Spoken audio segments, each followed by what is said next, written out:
Alright, so let me begin with a simple question. What is the difference between one sentient being experiencing cruelty or 1,000 sentient beings experiencing cruelty? Here's another question. Is one rape victim better than two rape victims? Well, this has a lot to do with the "it's getting better" argument from the optimists, but apparently, according to them, one victim is actually better than two victims. But at the same time, they also believe in the utopic morality that the amount of victims should be reduced to zero and that nobody deserves to experience harm or cruelty. And my response to that is bullshit. We live in a world in which we find it justifiable to continuously pop out generation after generation, and we understand that everybody is highly valuable in the sense that everybody has the capacity to experience suffering, and that the value of the suffering is equal for everybody. Okay, it doesn't matter how many beings are suffering, even if there's only one being that has to experience extreme suffering, the value of that suffering remains exactly the same. So it's equally bad. It doesn't matter if 1,000 beings are suffering or one being is suffering, it's all equally bad. Because the value of the suffering itself remains exactly the same. The value does not decrease if there are lesser victims. For example, if every person in the world is experiencing pure joy, and I am the only person in the world who is being tortured, well, the pain that I will experience will not be less painful just because the rest of the world isn't experiencing torture. Okay, this is very, very logical. Yet, this is exactly the problem of the optimists. They believe that we are doing a great job if the numbers of victims are decreasing, even though there are still victims who are experiencing the same real value of suffering. So it still is equally bad. If everybody is highly valuable and if we are all equal, then it's also equally bad if only one being is suffering. Okay? That's the logic. And so, why do we keep justifying it to reproduce if we already know statistically that we are going to give birth to future victims? This totally contradicts the utopic morality that even the optimists themselves are proclaiming.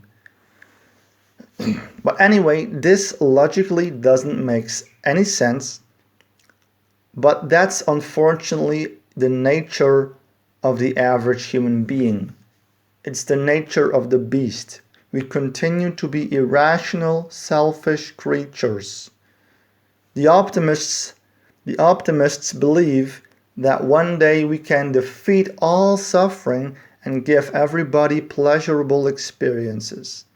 And that's why we should hang on and continue to persevere in life, and that we must continue to breed the next generation such that they can help us with improving the human race towards utopia. But meanwhile, during this process of becoming so-called perfect, there will be many victims. Okay? Many people will still be tortured and murdered and raped and all of that. Now, were those victims really worth our endeavor to create a perfect civilization without suffering? Was every single victim that has ever been tortured and is every single victim that will be tortured in the future, worth it to be tortured such that the perfect generation in the far future can live a life free of suffering? So is it worth it? Is it worth it to kill, torture, rape, abuse, and starve billions of beings to death such that the perfect generation in the far future can live a life free of suffering? That's the big question. People will say yes to this question, because as always, people keep looking for optimistic excuses to justify all of it. It's just difficult. Right now, I'm living a good life. I can sleep in a comfortable, warm bed. I can shower with hot water. I can drink clean water as much as I want. I can eat as much as I want. I can buy nice clothes. I can take medicines if I'm sick, etc. It's quite a luxurious life. And so all the generations that lived before me, starting from the beginning of mankind way until now, all the wars that has ever happened, all the suffering, all the struggles to survive, all the blood, all the sweat and tears, all the pandemics, all the massacres, all the labor, all the slavery, etc. All these victims had to pay the price for me being able to live a comfortable life right now, in this moment. The entire history of mankind has improved itself over the centuries and provided me, and probably you, with a comfortable life right now. And now I have to acknowledge that millions and millions of people had to suffer so much to give me a comfortable life in the 21st century. Now how the hell do I have to deal with that? What should I say? Thank you? No, that's not enough. The amount of pain and suffering that all these people had to go through is unimaginable. If you really try to fathom it, you would be completely emotionally destroyed. We always talk about how we should respect all those who had to pay the price. Now, if we really try to express the amount of respect that they actually deserve, it would just emotionally destroy us. Because there is just so much pain and suffering that has happened. It's too much. So much so that I can't live a happy life. Because I'm always thinking about those who had to pay the price for me being able to live a good life. It's difficult.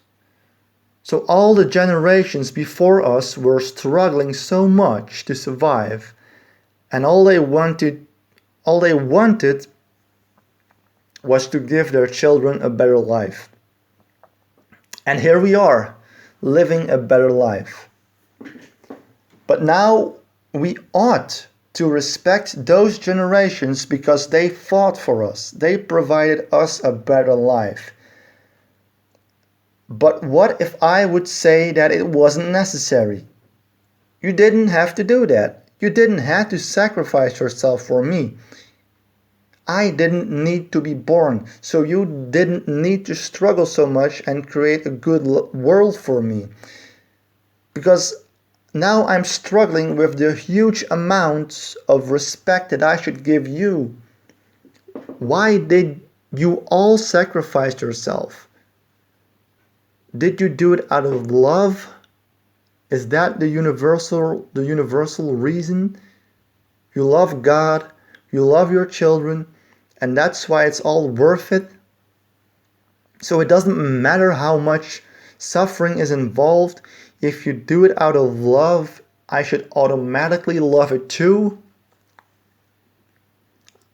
I understand that love is very powerful. I understand that you will respect and love your parents because they had to work so much in order to provide you a good life. Love is a difficult thing, and if somebody does something for you out of pure love, then it's difficult to not show respect for that. And so this is the big struggle, especially for me personally, because my mother brought me into existence out of pure love. And on the one hand, rationally, my birth wasn't necessary, but on the other hand, I would feel very bad if I didn't show any respect for the love that she felt for my existence. So, who wins? Rationality or love? Are we really willing to endlessly go through all the suffering for the sake of love? I mean, it's literally eternal. There will never be a permanent state of pure love. And this is a rational conclusion. So why would we keep fighting and struggling for something that can never be achieved? We can only achieve temporary parts of it, but never the whole thing. So if you believe that everybody is equally valuable, and if you rationally know that it's impossible to treat everybody in a valuable way, because there will always be people or beings who will have to pay the price, then why would you want to sustain life as long as possible? Again, it's impossible to give everybody the love and happiness that they deserve. So if you truly value a living being, would you allow billions of living beings to exist? You will inevitably violate the value of millions of beings. So rationally, the answer is no. You can't allow it. You just can't. Because if you do, you contradict the theory that everybody is valuable. I genuinely care about the value of every single living being. So out of love, I would not want to bring them into existence, because I know that a certain percentage will have to go through unbearable suffering, which would break my heart. And that's all I want to prevent. And I completely understand that people want to have a child to experience love. They want to physically hold the baby, cuddle the baby, see the joyful expressions in its face. People want to give love and receive love. And the best way to do this is by seeking out a partner and to connect as deeply as possible, and to have sex, and to have a child, and to love their child. There's a deep connection between the parents and the child. But antinatalists, they don't want to seek out one specific partner to love and to have sex with. No, they love everybody. They don't just value their partner, they value everybody. They want happiness for literally everybody. It's universal love for everything and everybody. Absolute love. But since it's impossible to guarantee happiness for everybody, then out of love, you don't allow life to exist. That's basically the love/value argument of antinatalism. And if you disagree, then understand that you really don't value everybody. And if you disagree again, please provide me with a good counter argument. Thanks.